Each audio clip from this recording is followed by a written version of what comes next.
Aloha folks. Today I just finished cutting my papaya. Now I have the seeds. I was thinking of throwing it away, but then I said, well, you can eat this. You said it's healthy, so what I did is I'm gonna cook it. I'm gonna boil it first, then fry it with coconut oil, and after that I'm gonna put honey on it and see what happens. I hope it's good.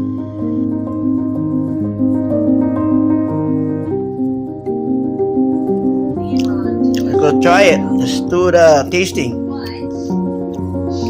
Okay, bon appetit.